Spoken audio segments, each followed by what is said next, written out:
আবারও নেশা কারবারিদের বিরুদ্ধে লালগোলা থানার অভিযান। 52 বোতল ফেনসিডিল সহ গ্রেপ্তার এক যুবক। ধৃত যুবকের নাম আবু হেনা, বাড়ি লালগোলা থানার নলডহরি এলাকায়। জানা যায়, রবিবার রাতে গোপন খবরের ভিত্তিতে লালগোলা রেল স্টেশন সংলগ্ন এলাকায় অভিযান চালায় লালগোলা থানার পুলিশ। এরপর এক যুবককে দেখে তাদের সন্দেহ হয়। পরবর্তীতে ওই যুবকের কাছ থেকে ব্যাগ তল্লাশি করলে উদ্ধার হয় 52 বোতল ফেনসিডিল। জানা যায়, আবু হেনা নামে ওই যুবক কলকাতা থেকে ট্রেনে চেপে এসেছিল। এরপর সে লালগোলা স্টেশনে নেমে নলডহরি গ্রামের দিকে যাচ্ছিল, আর তখনই পুলিশ তাকে গ্রেপ্তার করেন। এ নেশা কারবারের সঙ্গে আর কে কে যুক্ত আছে সে বিষয়ে বিশদে জানার জন্য তদন্ত শুরু করেছেন পুলিশ। আজ সোমবার ধৃতকে লালগোলা থানা থেকে বহরমপুরের এনডিপিএস আদালতে পাঠানো হবে।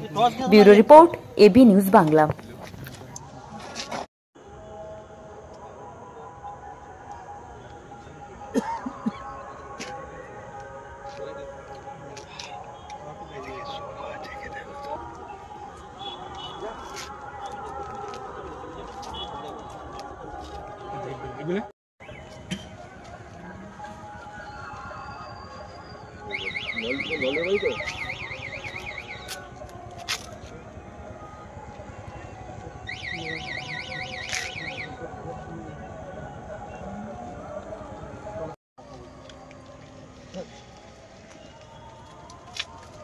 ব্যাগটা কি রে?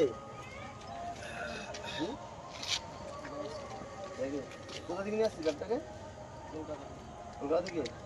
কোথায় যাচ্ছিস? স্টেশন দিয়ে নামবি নাকি? বাবুয়াকে? কোথা, কোন বাবুয়া? বাবুয়া দিতে যাচ্ছিস?